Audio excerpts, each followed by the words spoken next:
4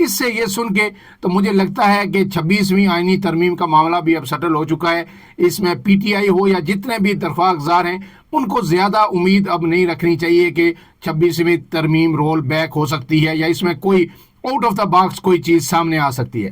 لیکن اب میں آپ کے سامنے یہ طویل فیصلہ ہے, یہ جو سماعت ہے اس کے نکات پڑھ دیتا ہوں اور ایک ایک جو ہے نا ریمارکس ہیں وہ آپ کو بتائیں گے کہ سپریم کورٹ میں اب کیا ہونے جا رہا ہے اور یہ لڑائی کس طرف جائے گی اور کس کی فتح پہ اس کا اختتام ہوگا. کیا منصور علی شاہ, جو میں آبزرو کر رہا ہوں, جو میں نے دیکھا یا جو کچھ جو اندر کی خبر ہے سپریم کورٹ سے, کہ وہ کب تک ریزسٹ کریں گے اور آیا وہ پریشر یہ سسٹین کریں گے یا کسی بھی وقت وہ ہاتھ کھڑا کر کے کہہ دیں گے کہ اللہ حافظ میں جا رہا ہوں.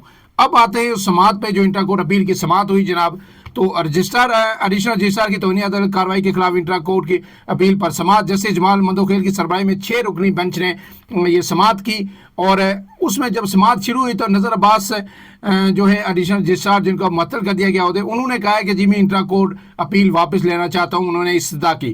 جسٹس جمال مندوخیل نے کہا کہ آپ اپنا دعویٰ واپس لے سکتے ہیں, درخواست نہیں.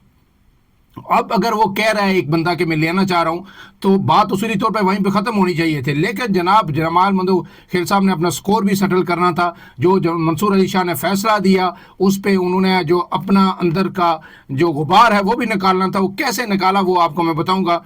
تو انہوں نے کہا کہ درخواست اب ہمارے سامنے لگ چکی ہے. جسٹس اطہر من اللہ نے کہا کہ آپ اپنی اپیل کیوں واپس لینا چاہتے ہیں. نظر عباس نے کہا کہ توہین عدالت کا نوٹس واپس لے لیا گیا ہے. جسٹس جمال مندوخیل نے کہا کہ ایسا تھا تو آپ پہلے بتا دیتے. اس پر جسٹس اطہر من اللہ نے استفسار کیا کہ کیا توہین عدالت کی کارروائی ختم ہونے کا آرڈر آ چکا ہے. تو نظر عباس نے کہا کہ جی آرڈر آ چکا ہے.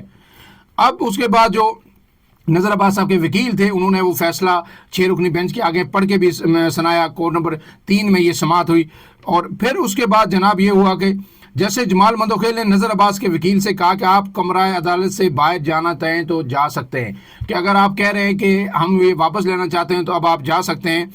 وکیل نے کہا میرے موکل کے خلاف توہین عدالت کا نوٹس واپس لے لیا گیا ہے. جیسے جمال مندوخیل نے کہا کہ جب توہین عدالت کی کارروائی ختم کر دی گئی ہے تو آرڈر کیسے دیا گیا کہ کارروائی ختم ہو گئی, تو پھر جو اس فیصلے میں کہا گیا ہے کہ جناب جو ہے نا آپ اس پہ فل کورٹ کنوین کریں چیف جسٹس کو, تو پھر یہ کیسے دیا گیا, اس طرح آرڈر کیسے جاری ہو گیا.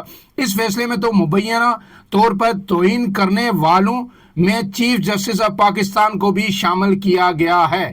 اب جو انہوں نے کہا تھا فیصلہ میں نے آپ کو بتایا کہ انہوں نے کہا تھا کہ بادی نظر میں جو دونوں کمیٹیاں ہیں جنہوں نے جو ایک نے کیس واپس لیا ایک نے اپنے سامنے لگایا, یہ کمیٹیاں توہین عدالت کی مرتکب ہیں لیکن ہم اس کو اوور لک کر رہے ہیں, ٹھیک ہے, اور یہ کہہ رہے ہیں کہ اس معاملے کو سیٹل کرنے کے لیے ایڈریس کرنے کے لیے فل کورٹ کنوین کیا جائے. تو وہی بات کہہ رہے ہیں جیسے جمال مندوخیل کے اس فیصلے میں تو مبینہ طور پر توہین کرنے والوں میں چیف جسٹس آف پاکستان کو بھی شامل کیا گیا. کیا مبینہ طور پر توہین کرنے والے فل کورٹ تشکیل دیں گے؟ مرکزی کیس آئینی بینچ کے سامنے سماعت کے لیے مقرر ہے. مرکزی کیس کون سا ہے؟ وہی جس میں یہ سارا ایشو اٹھا تھا, جو کسٹم والا کیس تھا, جہاں سے یہ سارا معاملہ اٹھا تھا کہ یہ بینچ سے کیوں لیا گیا, کس کے سامنے ہوگا, توہین عدالت تک بات پہنچی. اس کے بعد جناب جیسے جو محمد علی مظہر ہے انہوں نے کہا کہ توہین عدالت قانون میں پورا طریقہ کار بیان کیا گیا ہے. جیسے اطہر من اللہ نے کہا کہ اگر یہ بینچ کارروائی جاری رکھنا چاہتا ہے تو میں بینچ سے الگ ہو جاؤں گا, کیونکہ جب ایک بندہ کہہ رہا ہے کہ اس کو میں درخواست اپنی واپس لے رہا ہوں تو سوال ہی پیدا نہیں ہوتا آگے آپ کس بنیاد پہ یہ پروسیڈنگ اس کی بڑھا رہے ہیں. ٹھیک ہے, ہمارے سامنے اس وقت کوئی کیس ہے ہی نہیں. ہمارے سامنے جو اپیل تھی وہ غیر مؤثر ہو چکی ہے. اگر بینچ کارروائی رکھنا چاہتا ہے تو میں معذرت کروں گا. انہوں نے کہا ہے کہ اپیل وہ بندہ واپس لینا چاہتا ہے. ایڈیشنل رجسٹرار جو ہے نظر عباس وہ کہہ رہا ہے کہ میرا فیصلہ ہو گیا, مجھے جو ہے اسے بری کر دیا گیا ہے اور آپ اس کو جاری رکھنا چاہتے ہیں, میں اس کا ایسا نہیں بنوں گا. جیسے محمد علی مظہر نے کہا کہ اس فیصلے میں تو کمیٹی ارکان کو توہین کا مرتکب ٹھہرایا گیا ہے. جیسے جمال مندوخیل نے کہا کہ چیف جسٹس کو توہین کا مرتکب کہہ کر انہیں فل کورٹ بنانے کا کہا گیا. کیا توہین کے ملزم بن کر چیف جسٹس خود بینچ بنا سکتے ہیں؟ وہی جو فیصلے کا حوالہ دے رہے ہیں اور اپنا جو غم و غصہ ہے وہ اس میں جو اپنے ریمارکس میں ظاہر کر رہے ہیں جیسے جمال مندوخیل اور جسٹس محمد علی مظہر. اس کے بعد جناب جیسے اطہر من اللہ نے کہا کہ اگر مرتکب قرار دیا گیا تھا تو پھر فل کورٹ کی کیا ضرورت تھی, 2 رکنی بینچ پھر بس کارروائی شروع کر دیتا. جیسے محمد علی مظہر نے کہا کہ توہین کے کیس میں پہلے جس پر الزام ہو اس کا موقف سنا جاتا ہے. آرٹیکل 10A کے تحت فیئر ٹرائل سب کے لیے ہے تو کیا ججوں کے لیے نہیں ہے؟ جیسے شاہد وحید نے کہا کہ ہمارے سامنے یہ فیصلہ چیلنج نہیں ہوا, ہم کیوں اس پر جا رہے ہیں. وہی بات جو اطہر من اللہ کہہ رہے ہیں, وہ جیسے شاہد وحید نے ان کو سیکنڈ کیا کہ بھائی ہم اس طرف کیوں بار بار جا رہے ہیں, دونوں ججز کو, ساتھی ججز کو. انہوں نے کہا, جیسے محمد علی مظہر نے کہا کہ آپ کیا چاہتے ہیں, ہم بطور جج اس فیصلے کے خلاف اپیل دائر کریں, کیا جس طرح انہوں نے ہمیں چارج شیٹ کیا ہے ایک طرح سے, کیا ہم اس کے خلاف اپیل دائر کریں, ہم نے تو اس کو سننا ہے. اس کے بعد عدالت نے اٹارنی جنرل کو طلب کیا, تو ایڈیشنل اٹارنی جنرل جو عامر رحمان وہ عدالت میں پیش ہوئی, اور انہوں نے کہا کہ اٹارنی جنرل کسی میٹنگ میں مصروف ہے, وہ نہیں آ سکتے.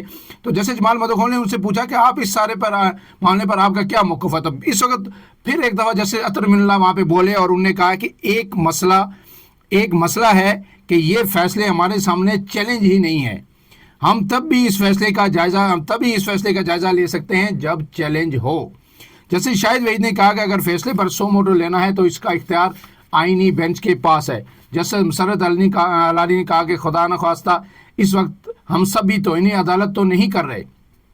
اس کے بعد جیسے جمال مدوخیل نے کہا کہ اب یہ فیصلہ عدالتی پراپرٹی ہے, ایک بار اس سارے معاملے کو دیکھ لیتے ہیں, روز کا جو تماشا لگا ہوا ہے یہ تماشا تو ختم ہو. یہ ریمارکس ہے جیسے جمال مدوخیل کے, جو آج غصے سے بالکل بھرے ہوئے وہاں پہ بیٹھے ہوئے تھے. دیکھ لیتے ہیں یہ توہینی عدالت کی کارروائی کیسے شروع ہوئی, دیکھ لیتے ہیں کیا کمیٹیوں کے فیصلے اس بینچ کے سامنے چیلنج ہوئے تھے. کہا گیا ہے ہمارے مفادات کا معاملہ اس لیے ہم نہ بیٹھے. یعنی آپ کو پتا ہے کہ ایک خط بھی جو ہے جیسے منصور علی شاہ نے لکھا تھا, اور اس میں کہا تھا کہ جیسے جمال مدوخیل اور جیسے محمد علی مظہر یہ اس 6 رکنی بینچ کو نہ بیٹھیں, کیونکہ یہ دونوں کمیٹیوں کے ممبر ہیں. جو آئینی کمیٹی ہے یہ اس کے ممبر ہیں, جیسے جمال مدوخیل, جیسے محمد علی مظہر جو آئینی بینچز میں جو کیس لگاتی ہے, لہٰذا جو لگانے والی کمیٹی ہے وہی اس کو سن رہی ہے. انہوں نے اس پہ خط لکھا تھا چیف جسٹس کو, تو وہی بات وہ کہہ رہے ہیں کہ ہمیں کہا گیا ہے کہ آپ اس میں نہ بیٹھیں. اب انہوں نے یہ کہہ رہے ہیں کہ آج یہ مفادات والے معاملے پہ مجھے بول لینے دے, آئینی بینچ میں شامل کر کے ہمیں کون سی مراد دی گئی ہیں, ہم 2 بینچ روزانہ چلا رہے, یہ مفادات ہیں. اگر آئینی بینچ میں بیٹھنا ہمارا مفاد ہے تو پھر جو نہیں شامل وہ تو متاثرین میں آئیں گے. مفادات والے اور متاثرین والے دونوں یہ کیس پھر نہیں سن سکتے. ایسی صورت میں پھر کسی ہمسائے ملک سے ججز لانا پڑیں گے. مطلب یہ جو ایک کیس فوری طور پر 2 منٹ میں نمٹا دی جا سکتی ہے, یہ درخواست جب وہ واپس لے رہے ہیں, لیکن ججز نے کہا کہ آج ہم نے ٹھوک بجا کے جواب دینا ہے جسٹس منصور علی شاہ کو, اور انہوں نے کہا کہ ہم نے طبیعت ان کی صاف کرنی ہے تاکہ یہ روز کا کھیل بند ہو. جو ہر چیز میں یہ جو ہے نا کچھ نہ کچھ روڑے اٹکاتے رہتے ہیں, وہ چیف جسٹس نہیں بنے تو شاید وہی جو غصہ ہم پہ نکال رہے ہیں. انہوں نے پھر یہ کہا کہ ایسی صورت میں پھر ہمیں کسی ہمسایہ ملک کے ججز لانا پڑیں گے. کوئی ایک وکیل مجھے بتا دے کہ ہمیں آئینی بینچ میں بیٹھ کر کیا مفاد مل رہا ہے. ہمارا واحد مفاد آئین کا تحفظ ہے, کیا ہم خود شوق سے آئینی بینچ میں بیٹھے ہیں؟ جس انداز میں توہین عدالت کا مرتکب قرار دیا گیا ہے, میں کمیٹی اجلاس میں نہیں جاؤں گا. جیسے جمال مدوخیل کہہ رہے ہیں, جس طرح میں نے آپ کو بتایا کہ وہ کمیٹی کے رکن ہیں, تو توہین عدالت کے نوٹس کا سلسلہ رکے, اس لیے چاہتے ہیں ایسے حکم جو ہے جاری نہ ہوں. آنے والے ساتھی ججز کو توہین عدالت سے بچانا چاہتے ہیں کہ جس طرح یہ حکم دیا ہے جیسے منصور علی شاہ نے, تو ہمیں گویا توہین عدالت کا مرتکب قرار دیا. ہم چاہتے ہیں مستقبل میں کسی کے ساتھ ایسا نہ ہو. اس کے بعد جناب جو جسٹس اطہر من اللہ ہے, انہوں نے بھی کہا کہ بس بہت ہو گیا, اب اس کو آپ ختم نہیں کر رہے. تو انہوں نے پھر جو آگے ریمارکس کیے, انہوں نے کہا ایک طرح سے انہوں نے آئینہ دکھایا. آج سارے ایک دوسرے کو آئینہ دکھا رہے تھے. بڑا دلچسپ صورتحال تھی وہاں پہ کہ سب ججز ایک دوسرے کے خلاف الزامات کی بچھاڑ کر رہے تھے اور ایک دوسرے پہ چڑھ رہے تھے, ایک دوسرے کو آئینہ دکھا رہے تھے کہ آپ نے کیا غلط کیا, آپ نے کیا غلط کیا.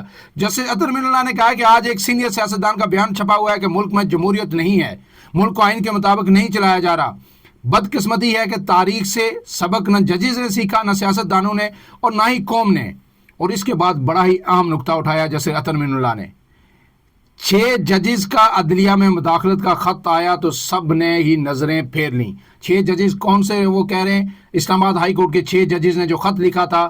جناب قاضی فائز عیسیٰ صاحب اس میں موجود تھے کہ ہمارے گھروں کے اندر, ہمارے کمروں کے اندر, ہمارے بیڈ رومز کے اندر CCTV فوٹیجز, جو CCTV کیمرے لگائے گئے اور ہمیں جو ہے نا بلیک میل کرنے کی کوشش کی گئی. ہم پہ دباؤ ہے فیصلے بنانے کا, کرنے کا, بینچز بنانے کا, اور اس کو دیکھا جائے بڑا ایک خط لکھا تھا اور ایسا لگ رہا تھا کہ ایک جواز مہیا کر دیا گیا سپریم کورٹ کو. ہائی کورٹ کے ججز نے بہت ہی ہمت کر کے کہ اب یہ اٹھ کھڑے ہوں گے اور عدلیہ کی آزادی ایک دفعہ پھر یقینی بنائیں گے, لیکن ایسا نہیں ہوا. جو فائز عیسیٰ صاحب ہیں وہ بھی وہ خط دبا کے بیٹھ گئے اور اسی کا حوالہ یہ دیا گیا ہے. اور عدلیہ پھر 26ویں آئینی ترمیم کے بعد تو انا للہ و انا الیہ راجعون آگے اب چلتے ہیں جناب. اور انہوں نے کہا کہ سب نے ہی نظریں پھیر لیں. جسٹس مسرت ہلالی نے اس کے بعد کہا ہے کہ جسٹس اطہر امین اللہ تیسری مرتبہ یہ بات کر رہے ہیں. جسٹس جمال مندوخیل نے کہا کہ ہم صرف اٹارنی جنرل کو سننا چاہتے ہیں. پھر جسٹس اطہر امین اللہ نے پھر کہا مندوخیل کو جواب دیا کہ آپ اٹارنی جنرل کو سننا چاہتے ہیں. اس پہ انہوں نے کہا کہ موجودہ بینچ کے سامنے کوئی کیس ہی نہیں, تو اٹارنی جنرل کو جناب مندوخیل صاحب آپ کس نقطے پہ سنیں گے. تو یہ زبردست قسم کے تابڑ توڑ حملے آج ایک دوسرے پہ ہوئے سپریم کورٹ آف پاکستان میں. اور اس کے بعد جو ہے سپریم کورٹ نے ایڈیشنل رجسٹرار جو نذر عباس ان کی انٹرا کورٹ اپیل واپس جو ہے لینے کی درخواست ہے وہ نمٹا دی. یہ سارا اپنا غبار نکال کے جو جسٹس منصور ہیں ان کو کھری کھری سنا کے انہیں سب کچھ بتا کے تو انہیں کہا کہ اب ٹھیک ہے آپ جو ہے ہم آپ کی درخواست نمٹا دیتے ہیں.